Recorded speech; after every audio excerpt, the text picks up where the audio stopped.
کھلونا کسی کو اپنا سارا ماضی بتا کر اپنی ذات کے ٹکڑے تھما کر ہم خود کو مطمئن کرتے ہیں اور نامکمل لوگ خود کو مکمل کرتے ہیں، مگر اصل میں ہم خود ان کے ہاتھ ایک کھلونا دیتے ہیں جس سے وہ کھیل سکے اور کچھ نہیں۔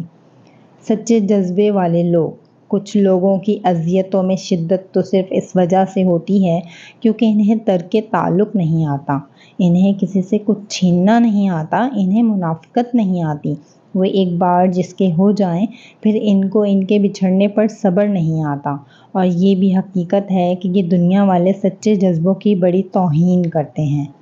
دکھ اللہ جس کو اپنا آپ یاد دلانا چاہتا ہے اسے دکھ کا الیکٹرک شاک دے کر اپنی جانب متوجہ کر لیتا ہے۔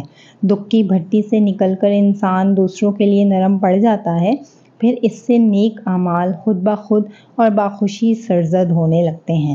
دکھ روحانیت کی سیڑھی ہے، اس پر صابر اور شاکر ہی چڑھ سکتے ہیں۔